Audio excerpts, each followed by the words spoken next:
A partir de este momento, usted será testigo de un interesante debate sobre un tema político de interés general. Cara a cara está en el aire.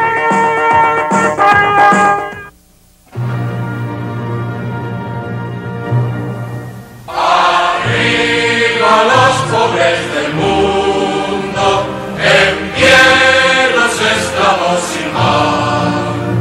Alcémonos todos al grito, viva la Internacional. Removamos todas las trabas que oprimen al proletario. Cambiemos al mundo de base, uniendo al imperio burgués. Agrupémonos todos en la lucha final, y se alzan los pueblos por la Internacional.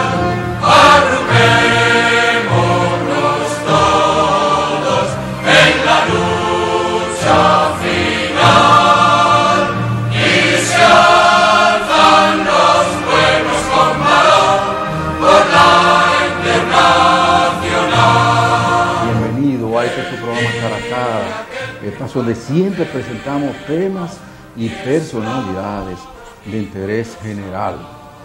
Hoy vamos a hablar sobre el movimiento obrero, porque resulta que desde que hay explotado y hay explotadores, entonces dicen los grandes analistas, los grandes estudiosos de esa parte de la historia,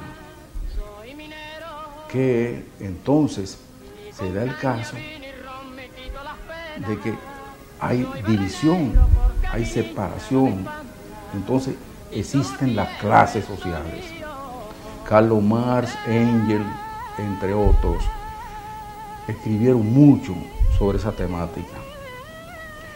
Y casi desde los albores propios de la aparición del hombre y la aparición de los conflictos y la aparición pues de la lucha de intereses, entonces se produce esta situación de que unos pocos quieren vivir a beneficio de la mayoría, y eso no es correcto.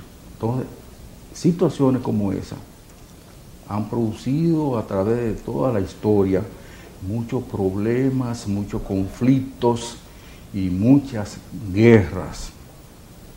Precisamente la llamada Revolución Roja, la Revolución del 17, cuando inicia la Unión de República Socialista Soviética con Vladimir Ilich Lenin a la cabeza, entonces se dice que hay una verdadera identidad entre dos tipos de trabajadores, que es el obrero en sí y obviamente los campesinos. Entonces esa alianza masiva, grandiosa, da carácter, da razón de ser a la lucha que se reinicia precisamente con ese ensayo revolucionario. Y no escapan la mayoría de los países de Europa y obviamente después más reciente los países de esta parte del mundo a ese tipo de acción. En Europa he conocido los conflictos que hubo no solamente en la Unión Soviética, sino un poquito más adelante, Alemania, Italia, la propia España.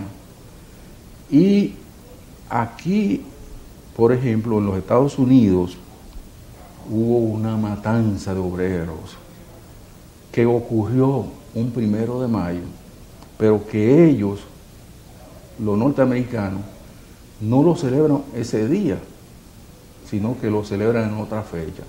Entonces, los restantes países del mundo sí celebran ese 1 de mayo en el día que correspondió a esa matanza de trabajadores que luchaban por reivindicaciones de su sector. En nuestro país, pues también hay un legado interesante, una historia brillante con relación a todo lo que ha significado la lucha de los trabajadores por mejores reivindicaciones.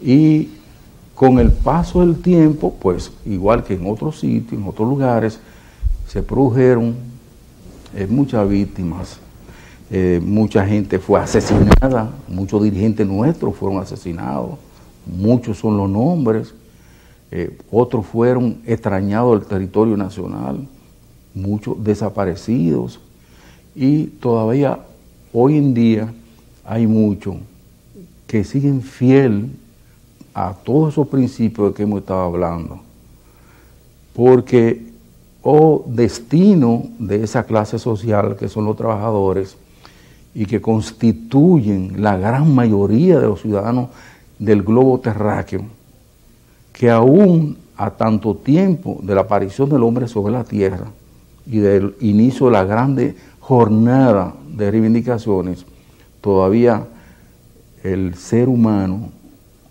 el hombre y la mujer esperan por esos cambios aquellos soñaron desde aquellos tiempos. Hoy vamos a hablar con un queridísimo entendido en este tipo de actividad. Él que ha predicado con la acción y ha predicado con la palabra, no solamente aquí, sino en muchísimos otros países, incluyendo el pueblo africano, ayudando, orientando, pero que además es un gran comunicador y quien además ha escrito una enorme cantidad de libros relativos precisamente al tema. Yo me refiero al querido amigo don José Gómez Cerda. Él no necesita presentación porque en este país y fuera de aquí todo el mundo lo conoce. Con él y con la siempre grata compañía por igual del querido amigo José Hugo Samiese, nosotros vamos a hablar buen rato sobre esto, la historia del movimiento obrero, para que ustedes puedan tener una idea de cuánto significa el arrojo, la valentía, el martirilogio de mucha gente a nivel mundial y a nivel local para tener una mejor suerte. Con ustedes y con el querido invitado de hoy, nosotros vemos luego los siguientes mensajes. La Oficina de Protección al Usuario de la Superintendencia de Bancos presenta. Conoce tus derechos. Derechos de los usuarios de servicios financieros. Obtener toda la información y los documentos donde se establezcan los términos y condiciones del producto o servicio financiero que se contrata con indicación de la tasa de interés anualizada. Los contratos y demás documentos deberán estar escritos en idioma español, en letra no menor de tamaño 10, con caracteres legibles y claros. Oficina de Protección al Usuario, ProUsuario. Unicentro Plaza, 809-685-8141. Sin escuela es un siglo de miseria. Súmate a las voces que reclaman el 4% del Producto Interno Bruto para la educación como lo establece la ley. El progreso de un país depende de su educación y corresponde al Estado hacer la justa inversión. Un mensaje de la Asociación Dominicana de Profesores ADP. Mira el futuro. ¿Renovamos? ¡Vamos! Tu futuro lo construyes con lo que tú hagas hoy. Para decir que rápido. Ahí está www.dgii.gov.do.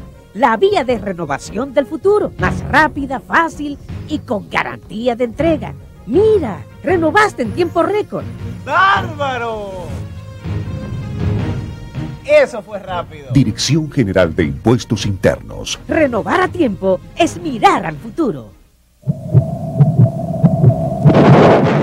asesinato de periodistas le arrebata a usted el derecho a la información. La indiferencia es cómplice de la impunidad. Para que la impunidad no vuelva a ser noticia, participe de una campaña internacional. Entre a impunidad.com. No más impunidad. Sociedad Interamericana de Prensa. El Instituto Dominicano de Aviación Civil seguimos marchando hacia el progreso. Garantizamos la seguridad aérea. Agua 095, Centro de Control Santo Domingo, puesto en contacto radar. Somos una voz que identifica a la República Dominicana. Nuestra visión son los más altos estándares técnicos y profesionales. Con todos nuestros procesos y servicios automatizados. Somos sinónimo de calidad. Con una sola misión. Con una sola visión. Con una sola voz. Servirte. Instituto Dominicano de Aviación Civil, IDAC. Hoy es un buen momento para ser más honrado. Para ser un niño. Para acercarte. Para ponerte en movimiento. Para decirle que sí. Para dejarte llevar. Para perder el miedo. Para empezar. Para cambiar.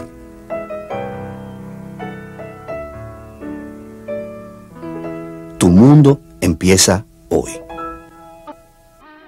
Soy minero y con caña, vino y ron me quito las penas. Soy barrenero porque a mí nada me espanta y solo quiero el sonido de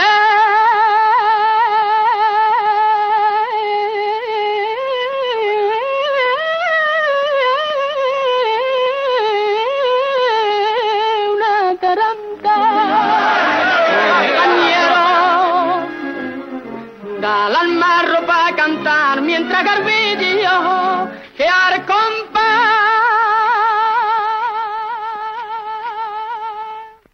Bienvenido a este cara a cara, nuestro querido amigo José Gómez Cerda. Muy bien, gracias. Cuánto honor para nosotros tenerle aquí en este su programa Cara a Cara. Comenzamos por el principio. Yo adelanté algunas ideas breves en torno a todo esto, pero usted que es un historiador, que es un tremendo entendido en este tipo de cosas, ¿cómo ostea, cómo percibe, cómo recuerda eso? Primero, ensayo por el hombre para poder subsistir, para aportar, para trabajar, ganarse el sustento de su familia, señor Gómez Cerda.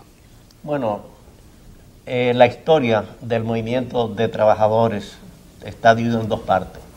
La primera parte es desde el nacimiento de la humanidad. Algunos dicen que Adán y Eva, otros dicen que hay distintas, pero transcurrieron muchos años, hasta 1769. Antes de 1769, el hombre trabajaba con el agua, el viento y el fuego, y especialmente trabajaba en la agricultura.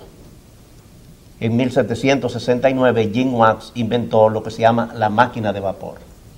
La máquina de vapor vino a cambiar el mundo y dio inicio a lo que se llama la revolución industrial. Antes se trabajaba con la mano, el hombre hacía trabajo humano, y esta máquina de vapor, que no es más que el agua calentada, la fuerza que hace, dominada por un dínamo y una polea, eso daba una energía y una fuerza que ponía a trabajar una máquina. Por eso se llamó la máquina de vapor. Los telares, que fue en la primera parte donde se utilizaron esos telares, lo que antes podían hacer 40 personas en un día para hacer una tela, quiere decir, para tomar el algodón convertirlo en hilo, y esos hilos ponerlo vertical y horizontal, y darle vuelta a un aparato para que se convirtiera en tela. Un telar hacía en un día lo que 40 personas antes hacían a mano. Y eso desplazó y comenzó lo que se llama la revolución industrial. Esa revolución industrial hizo que la política que había en aquella época, que era lo que se llama el mercantilismo, que consideraba que las riquezas de las naciones eran los metales preciosos, o los fisiócratas que consideraban que era la tierra lo que producía toda la riqueza, esas personas se dieron cuenta de la importancia de las máquinas y hicieron sus inversiones en maquinaria, en máquinas de vapor, que es una utilización del agua con calentamiento, que se utilizó fundamentalmente el carbón mineral. Y eso trajo un cambio en toda la humanidad del mundo del trabajo. Esa máquina que primero comenzó en telar y después se fue instalando en todas las empresas, cuando se instaló en los rieles para poner y que un aparato que se llama ferrocarril pudiera funcionar con esa máquina de vapor, entonces cambió el mundo de las comunicaciones, y porque esa máquina solamente con un riel podía desplazarse kilómetros grandes a una velocidad más que lo que toda la historia de la humanidad había tenido el hombre, que era caminar a pie o andar a caballo. Entonces eso transportaba mercancías y transportaba personas. Pero cuando esa máquina después se le puso a la navegación, y ya la navegación no era como cuando vino Cristóbal Colón, que era solamente el viento, sino era manejado con una máquina de vapor y aparecieron los vapores. Entonces las comunicaciones de las grandes ciudades, de los grandes países, de los grandes continentes, se acercó más. Y eso es lo que se llama la revolución industrial.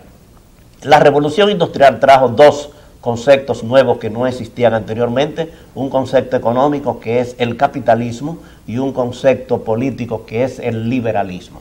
Y eso transformó el mundo del trabajo, y como resultado de esa revolución apareció una clase social que antes no existía, que se llamó la clase obrera.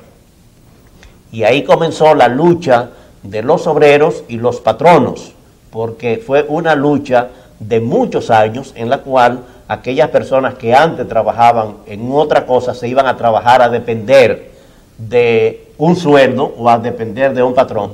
Pero en esa época no habían horarios, en esa época no habían días laborables, no habían leyes. Quiere decir que eran a trabajar un trabajo inhumano. Y de ahí surgió una organización que se llama el sindicalismo. Nosotros en la expresión española utilizamos el término francés de sindicato. En los países que son ingleses o que hablan inglés usan el término de trades union o de uniones. En Francia los dueños de industria de zapatos hicieron lo que llamaron una cámara industrial, y los trabajadores entonces le llamaron a su cámara una cámara sindical, porque el sindicato, el síndico en aquella época era en las comunas el que representaba los intereses del pueblo. Sí. Y ellos querían hacer entender que el sindicato, la cámara sindical, era lo que representaba los intereses de los trabajadores. De ahí viene el término sindical. Esta lucha fue una lucha muy incruenta, en la cual los más perjudicados en la historia del movimiento obrero fueron los niños y las mujeres. Los niños que tenían que trabajar 10, 12, 14, 16 horas, de dormir en las fábricas, niños que trabajaban en minas, en la cual tenían que entrar a las minas desde temprano hasta que oscureciera. No habían las cosas modernas que hay ahora, como el rescate que se pudo hacer con los mineros de Chile. Y esos niños, cuando llegaban a la edad del desarrollo, porque eran niños desde 5 años que ponían a trabajar para poder entrar en los agujeros, que no habían los equipos de ahora, cuando llegaban a la edad del desarrollo morían, porque eran niños que nunca veían el sol, y eso le afectaba en su salud. Y fue una lucha muy incruenta desde el punto de vista político, con el liberalismo, que trajo el concepto de dejar hacer y dejar pasar, laissez-faire, laissez-passer, con el concepto del capitalismo, de que era todo el beneficio era del trabajo, pero para los que aportaban el capital. O sea, en una empresa cualquiera hay dos sectores que influyen, como si en una familia tiene que haber un hombre y una mujer. Si no hay un hombre y una mujer, no hay familia. Pueden haber muchos hombres o muchas mujeres, pero tiene que haber un hombre y una mujer. De la misma forma, para una empresa tiene que haber capital y trabajo. Sí. Pero en este término el capital se llevaba todo y el trabajo, aunque era necesario o es necesario, tenía la parte más débil. Y eso dio origen al sindicalismo. Fueron épocas de mucha confrontación. En 1801, todo esto prácticamente pasó en Inglaterra, que se dio la revolución industrial, simultáneamente casi, podemos decir simultánea porque esto estamos hablando de 1769, pero en 1786 entonces se dio la revolución francesa, sí, que trajo un cambio político de la historia del mundo y dejó de gobernar la monarquía, que era lo que había gobernado los emperadores y los reyes durante toda la historia, y pasó a gobernar tres sectores o tres poderes: el poder legislativo, el poder ejecutivo y el poder judicial, y el país o los países controlados por una constitución. Eso es el fruto de la Revolución Francesa desde el punto de vista político. Pero en la misma Revolución Francesa, cuando se comenzaron a ver los conceptos de la libertad, se decía que un trabajador tenía libertad para negociar con un patrón, pero cuando había varios trabajadores que se unían para negociar con un patrón, entonces coartaba la libertad. Y en 1791 apareció lo que se llama la Ley Chapalier, que prohibió la libertad de asociación. A nombre de la libertad se prohibió que los trabajadores pudieran reunirse.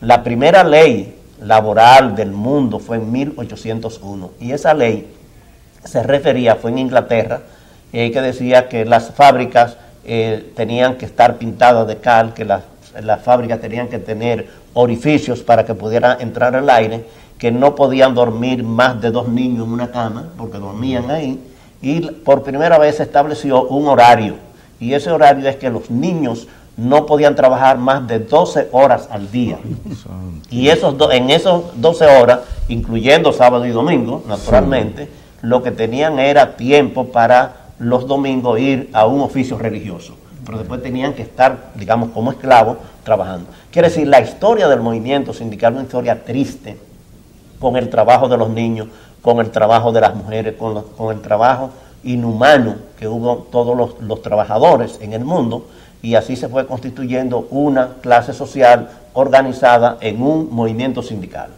A principios del siglo pasado, entonces ya la situación fue cambiando mucho, apareció la Primera Guerra Mundial, que eso paralizó todas las actividades políticas y económicas en todo el mundo.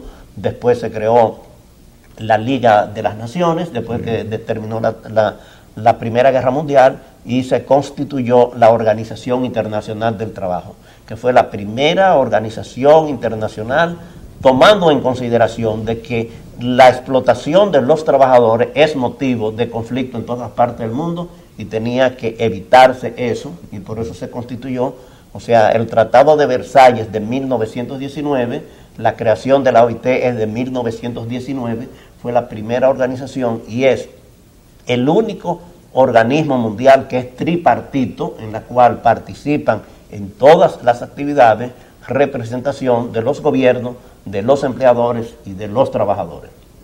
Después aparecieron las organizaciones internacionales en 1917, 19, tú explicaste ya en la introducción, se creó la Internacional Sindical Roja, que era con los países de los estados socialistas. Se estableció en 1920 la Confederación Internacional de Sindicatos Cristianos, y después se constituyó la Confederación Internacional de Trabajadores Socialistas. Esto fue funcionando así hasta la Segunda Guerra Mundial.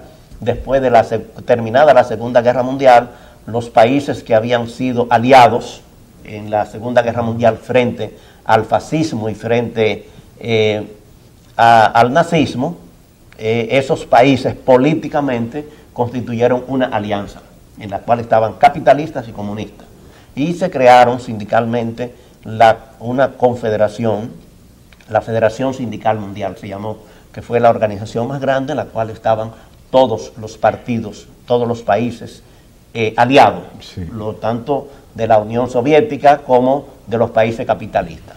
O sea cuando se comenzó el Plan Marshall, que fue una implantación de los norteamericanos, entonces los soviéticos se retiraron de ese pacto político que habían tenido durante la Segunda Guerra Mundial, y ese pacto, esa división política, entonces trajo una división sindical.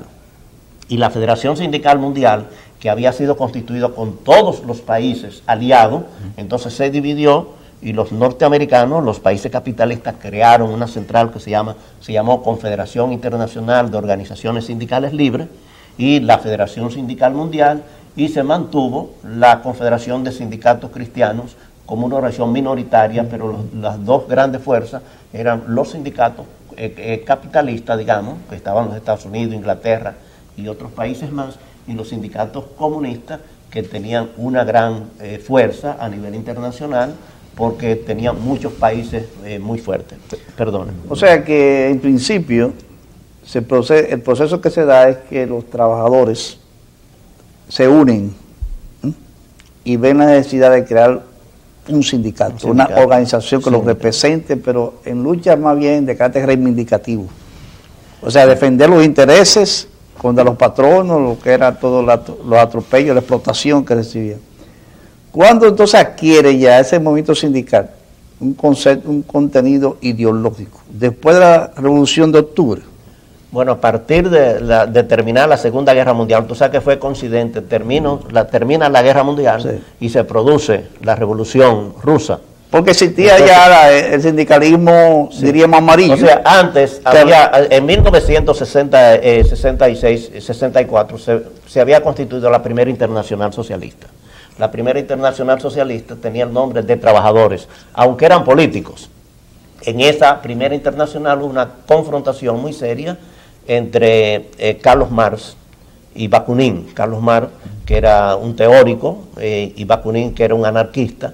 Ellos tenían confrontaciones ideológicas y se disolvió la primera internacional.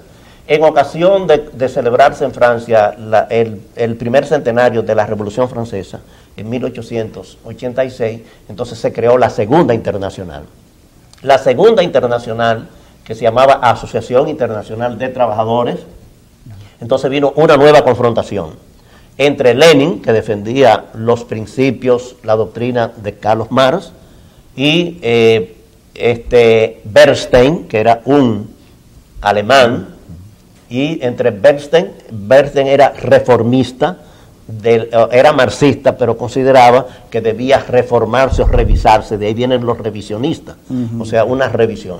Esas confrontaciones ideológicas se paralizaron con la Primera Guerra Mundial, porque no iba. Después de concluida, o terminada la Primera Guerra Mundial, entonces vinieron otros tipos de confrontaciones. Es una separación del socialismo, en la cual los socialistas que tienen la misma raíz, que eran, digamos, socialismo democrático, que es lo que nosotros conocemos en América Latina, y el socialismo científico. El socialismo científico era lo que propugnaba Lenin, que tenía el poder y creó una internacional política y una internacional, o sea, la Internacional Sindical Roja, que era ideológica.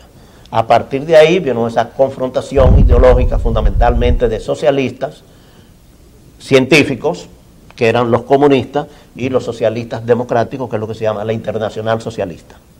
Eso reflejo, por eso yo digo, si uno no entiende la política y la economía, difícilmente puede entender el movimiento sindical, porque el movimiento sindical históricamente es un reflejo de lo que pasa en la política y lo que pasa en la economía.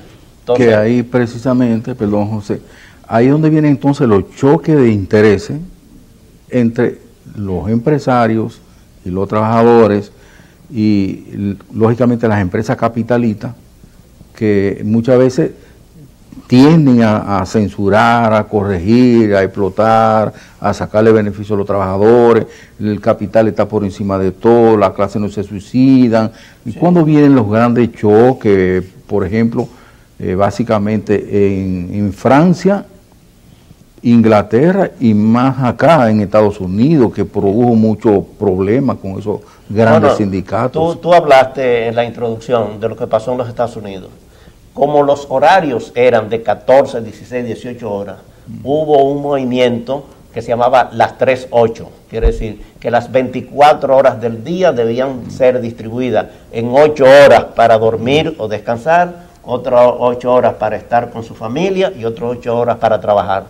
Pero como habían horarios de 14 y 16 horas, quiere decir que había familias que no se veían casi, o no podían dormir, o no podían todo eso. Eso fue lo que motivó los sucesos que ocurrieron en Estados Unidos, porque era una lucha para establecer un horario de 8 horas. Se fueron los sucesos de Chicago. Eso es los mártires de Chicago. Sí. Esa fue una confrontación, ya Rafael explicó en la introducción, y eso motivó de que la lucha por el horario ha sido una lucha permanente entre los trabajadores de todo el mundo, porque siempre se ha explotado los horarios. Todavía hoy hay personas en muchos países que trabajan más de 8 horas y que son explotados por distintos motivos. Pero la confrontación con los patronos es desde el principio. Quiere decir, el movimiento sindical nace como una organización para defender los derechos y las libertades de los trabajadores frente a los patronos y frente a los gobiernos. O sea que había una relación muy directa del sindicalismo y esos procesos revolucionarios en el mundo, porque como bien señala usted, cuando sube la revolución bolchevique hay un auge mundial de sindicalismo. Entonces, fíjese incluso que la posición de los sindicatos en el proceso, por ejemplo, de todo el proceso que dio al traste con la revolución bolchevique, hasta que cayó el llamado muro de Berlín, los sindicatos eran un ente sumamente importante en ese proceso de luchas reivindicativas y lograr realmente esos objetivos, metas específicas para el mejoramiento de la clase obrera. Existió la Tercera Internacional de medida que eran reformadores, que ahí vino la diferencia también que uno ha observado en los países europeos principalmente, que esa lucha sindical o esa lucha entre capital y trabajo no es tan fuerte, tan agresiva como se da en otros países donde no se ha alcanzado un desarrollo tecnológico de la industria y donde ha habido pactos realmente sociales entre capital y el trabajo.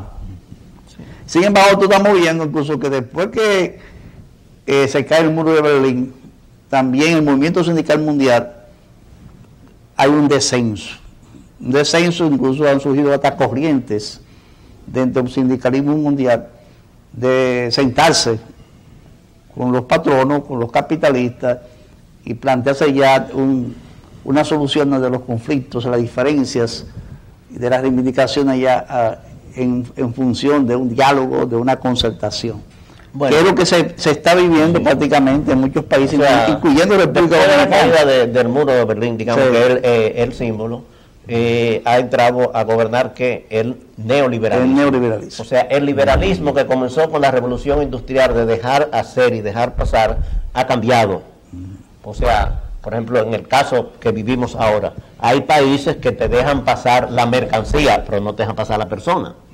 O sea, tú no puedes pasar, tú puedes mandar a los Estados Unidos cualquier cosa, los mexicanos pueden mandar. La mercancía sí, pero la persona no. Quiere decir que ha cambiado, no es el dejar hacer y dejar pasar, sino dejar pasar las mercancías, pero no dejar pasar. Entonces, la globalización, que es lo que gobierna actualmente el mundo, que está basado en el neoliberalismo. Eso ha traído una mayor producción y ha traído un mayor desenvolvimiento económico, pero ha sido nefasto en la creación de empleo.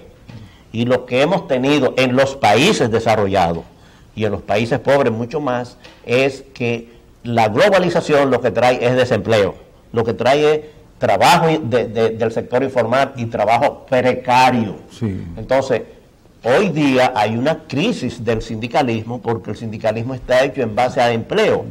Entonces, el empleo ha disminuido en Estados Unidos, en Europa, en Asia, en África, aquí, en todas partes. Eso es un producto del sistema político y económico que estamos viviendo en el mundo. Hay muchas maquinarias, hay mucho internet, hay mucha tecnología, pero no hay mucho empleo. Y la gente tiene que buscar otras formas de cómo tener ingresos haciendo trabajo informal, que es lo que llamamos actualmente. Y ese es el fracaso fundamental que ha tenido y países o gobiernos que eran, digamos, de izquierda, que se han ido a la globalización.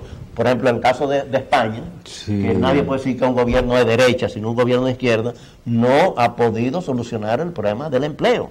Aquí nosotros tenemos más desempleo que hace 10 años. ¿Usted no cree? Hay más desarrollo, pero hay más desempleo. ¿Usted no cree, profesor, entonces, la crisis del sindicalismo actualmente está basado fundamentalmente en la falta de empleo, y eso ha llevado a que los sindicatos, las organizaciones tengan que negociar, porque no hay un poder como había antes, un poder social que pueda confrontar, por ejemplo, la lucha que han tenido los franceses ahora con el problema de la jubilación, que la quieren bajar 2 años.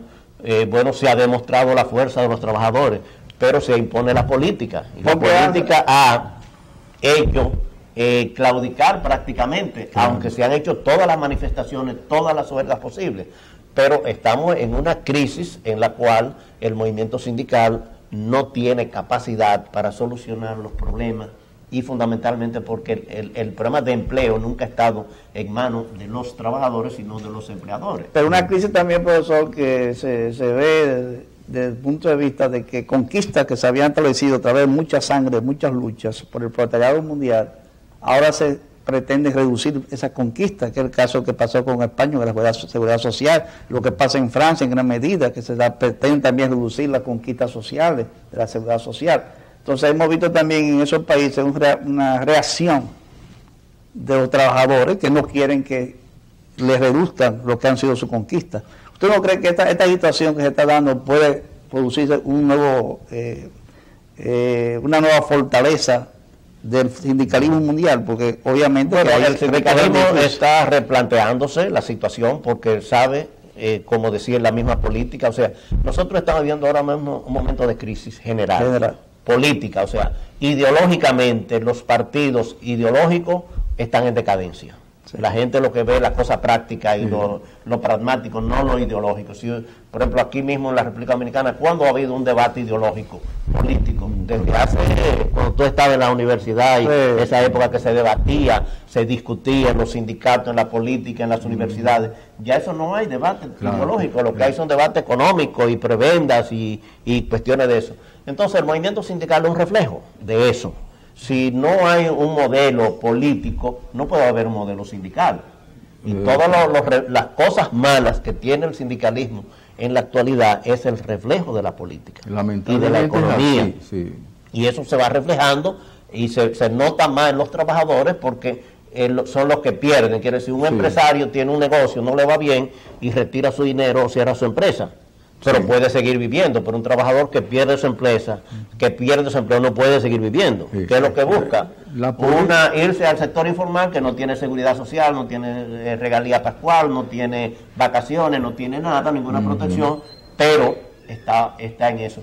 Esa crisis es la crisis más grande que ha habido en el movimiento de trabajadores, porque antes eran luchas, y en la lucha se gana o se pierde, pero ahora no hay lucha. Ahora no hay con quién luchar. Obviamente que los trabajadores, los gremios, los sindicatos, tienen que ir casi al unísono con una relación con la política y con los partidos. En la historia básicamente reciente de nuestro país, uno ha observado eso.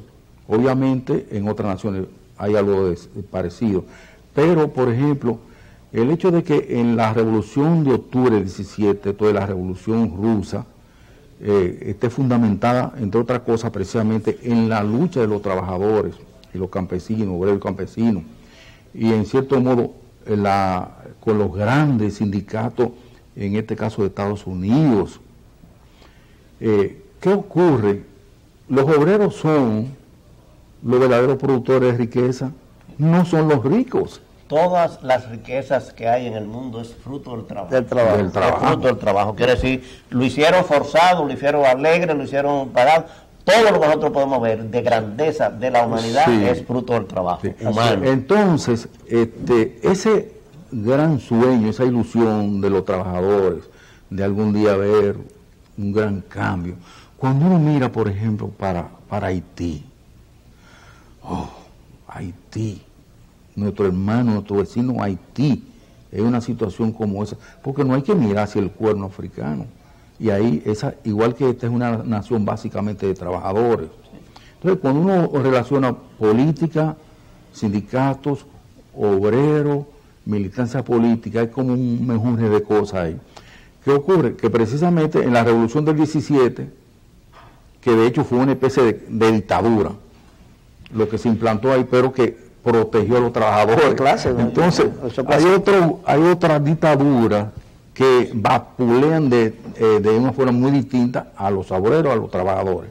Pero vamos a caer aquí en el plano local, que hay una enriquecedora pues enseñanza de mucho tiempo a esta parte. Si miramos, y lo que nos están viendo, descubren quién está detrás de nosotros, es el gran Mauricio Báez, que es uno de los íconos del movimiento sindicalista dominicano. Inclusive llegó a ser asesinado por el régimen trujillista, estando en Cuba, exiliado por allá.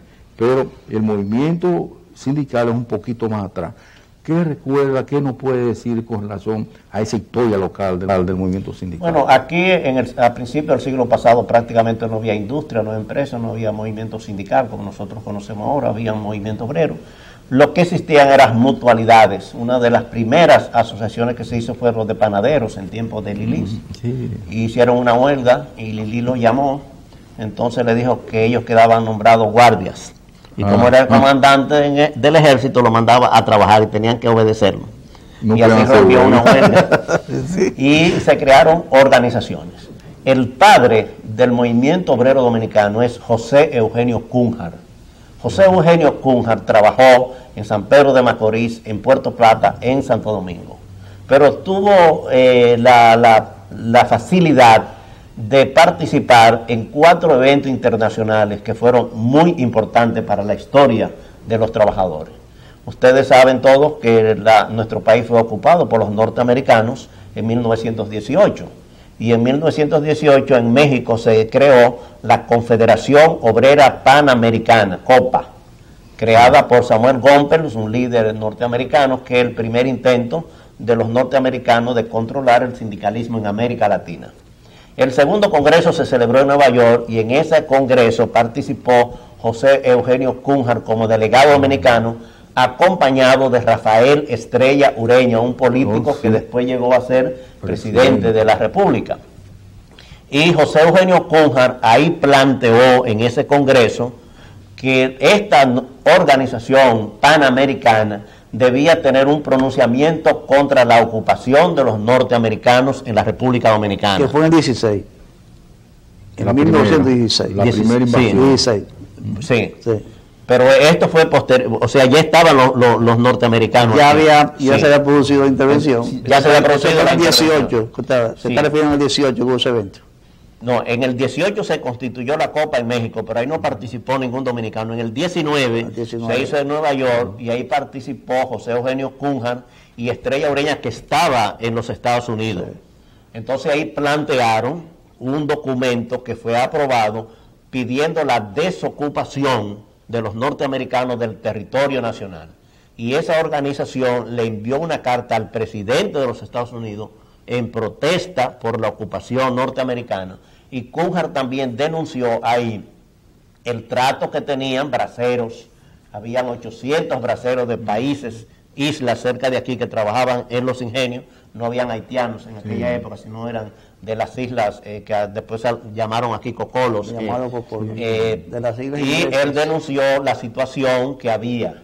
Entonces, José Eugenio Cúnjar después participó en otros 2 congresos más que se celebraron en México hasta la salida de las tropas norteamericanas. Quiere decir que fue la persona que a nivel nacional organizó primeros grupos que no eran sindicatos, eran mutualidades o gremios o asociaciones. De artesanos, sí, porque no había desarrollo industrial. Después está lo que ya tú has mencionado, Mauricio Báez, que es, digamos, el líder ya en la época de Trujillo. Quizá uno decir o una persona que diga, bueno, se hizo una huelga de unos cuantos días en la Romana, eso no es nada, porque ahora se hacen huelgas de más tiempo y a nivel nacional. Pero contra Trujillo fue el único hecho de oposición sindical que hubo durante 31 años. ¿Entonces cuándo se constituyó el primer sindicato dominicano, de obreros? En 1905 los panaderos fueron los primeros, después en 1919 se hizo la Hermandad Cigarrera de Santiago y se crearon aquí en el 18 sindicatos portuarios. Pero en la ocupación norteamericana hubo también una huelga de choferes. Sí, habían, pero no tenían sindicatos, porque no eran... Precisamente era hasta un chofer fue asesinado por el Parque Independencia en esa protesta, porque ellos lo que planteaban en ese entonces era también porque los americanos querían aplicar lo que son las matrículas, ponerse a los vehículos, y los choferes andaban pero sin matrícula y nada de asunto, los vehículos en esa época. Entonces los americanos comenzaron a ordenar el tránsito, los vehículos comenzaron a llegar al país y hay una reacción de los choferes de entonces, y eso provocó una protesta que eso está reseñado en el listín diario de la época. Roberto Casá ha distribuido unas obras de congresos que fueron 1920 y 21. Después tenemos, además de lo de Mauricio Báez, que fue lo más importante durante la época de Trujillo, por ejemplo, la novela Over, que escribió Marrero Aristi, que es una denuncia de las condiciones de vida y de trabajo de los obreros en los ingenios azucareros del este. Pero no hubo hasta la muerte de Trujillo ninguna otra manifestación sindical de protesta de trabajadores organizados, como lo hizo Mauricio Báez, que ya tú explicaste muy bien. Quiere decir que la historia dominicana hasta la muerte de Trujillo hay dos grandes personajes. José Eugenio Cunha como pionero, como representante de grupos que no eran tan bien organizados, pero él sí pudo salir al exterior y hacer las denuncias sobre la ocupación norteamericana, y Mauricio Báez, que indudablemente es el líder, que en este año se están conmemorando los 100 años de su nacimiento, y que han habido varias actividades en las cuales el movimiento de trabajadores se ha integrado para festejar, conmemorar el nacimiento de Mauricio Báez, que ha sido hasta ahora el líder sindical más reconocido que ha tenido la historia de nuestro país. Y que el club que yo fundé conjuntamente con un grupo de muchachos del sector de Villajuana le rindió un bonito homenaje al gran sindicalista que fue Mauricio Báez, ahí conjuntamente con la Secretaría de la Presidencia, en la persona de nuestro querido amigo Rafael Pérez Modesto, y la de Efeméride, con relación también a Juan Daniel Balcácer, que han hecho un excelente aporte, y conjuntamente con el doctor Roberto Casá del museo, Mapuí, el secretario de Trabajo, entre otros. Ahora bien, ¿cuáles han sido los grandes sindicatos, los grandes grupos? Porque uno recuerda lo que era, por ejemplo, en aquella etapa, cuando ustedes arrancaron con una gran base, la Central General de Trabajadores, esos dirigentes de esa época. ¿Cómo recuerdas? O sea, el movimiento sindical depende, como dije anteriormente, del desarrollo económico. En aquella época, la República Dominicana dependía fundamentalmente de la agricultura. Y dentro de la agricultura, la industria del azúcar. Entonces, las grandes organizaciones eran, en ese orden, las ligas agrarias. Y estaba FEDELAC. Y estaba FENTRACA, que era la de los azucareros. Quiere decir, esas eran dos fuerzas muy grandes. Han habido fuerzas tradicionales, como son, o sea, los azucareros era una fuerza sindical, social y económica, porque era la industria principal del país. Habían otros sindicatos tradicionales que son claves, que son pequeños, pero son claves, como era el caso de Citracode y los telefónicos, Citracode de electricidad, y el sindicato Hipoasi. Pero profesor, hay antecedentes, antes de esa creación, de esas uniones y confederaciones post caída de Trujillo, en los años 46, fue 46, se convocó aquí, o se organizó aquí el primer Congreso Obrero.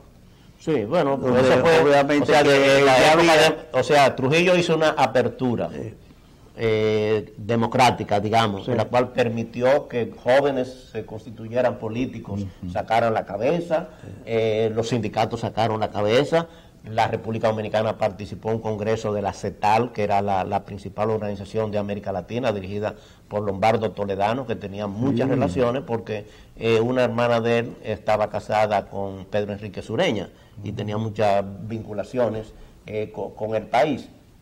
Pero eso fue una apertura que después fue cerrada. Ahora Trujillo aprovechó eso y después entonces creó la CTD, que era una organización oficialista que funcionaba en el Partido Dominicano y que los dirigentes eran nombrados por el Partido Dominicano. Entonces, ¿y Mauricio Báez en qué organización sindical estaba? Él era presidente de la Federación de Trabajadores de San Pedro de Macorís. Que tenía una influencia. Tenía, como San Pedro de Macorís era la provincia mayor en la industria azucarera, y después estaba Romana, tenía mucha influencia en la Romana. Me decía una hermana de Mauricio Báez, que en paz descanse, Merva Báez, en un reportaje que yo hice una entrevista a propósito de un aniversario de él, que a Mauricio Báez se le conoció cuando jovencito, que vivía metido en los ingenios, siempre con una libretica, y se le decía, le llamaban el periodista. Bueno, así que le llamaban, eso era un testimonio de su propia hermana, que le decían el periodista. Entonces, así se inició él como reportero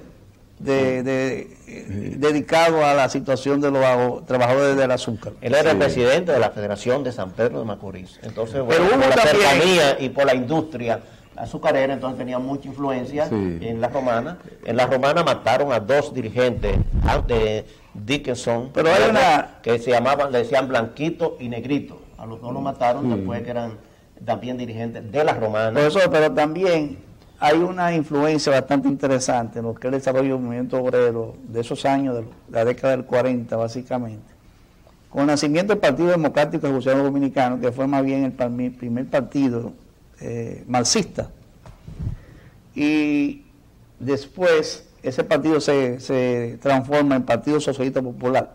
En ese proceso de transformación de ese partido, la Federación de Trabajadores, la Central de Trabajadores Cubanos, tenía una gran influencia, incluso fue de lo que solicitó que el Partido Democrático Revolucionario Dominicano se transformara más bien en Partido Socialista Popular, siendo más bien una semejanza del Partido Socialista de Cuba, comunista.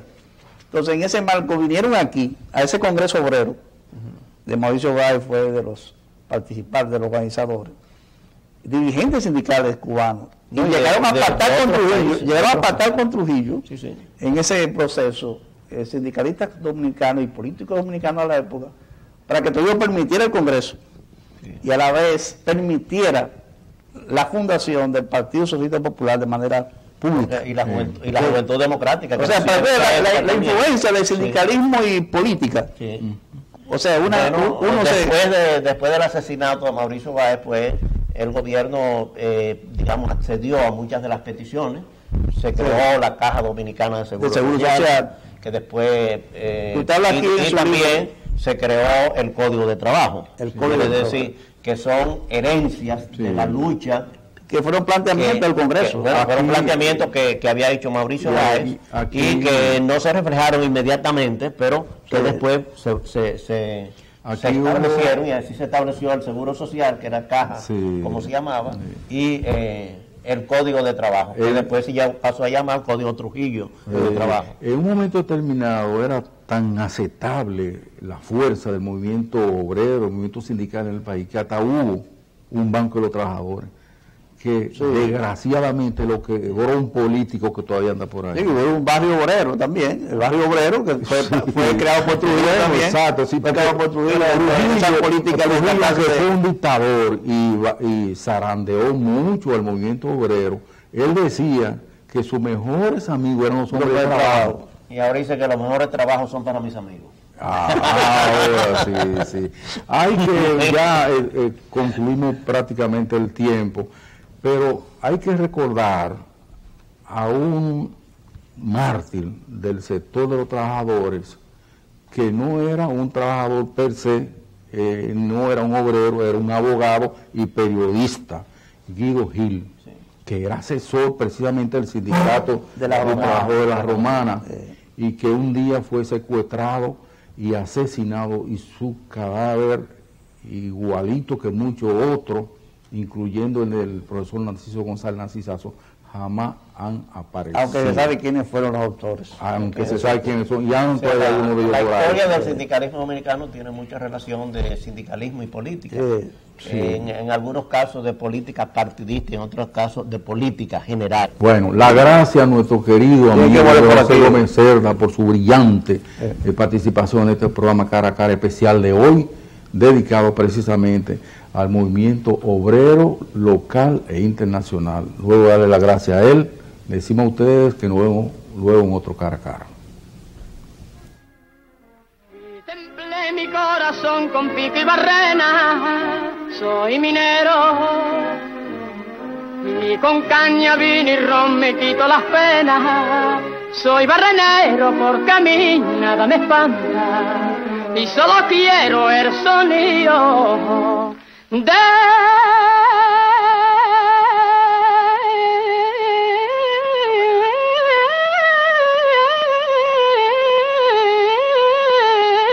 una caranta. Compañero,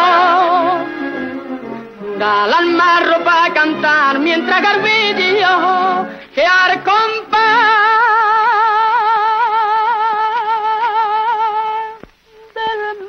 quiero repetirle al mundo entero, yo soy minero.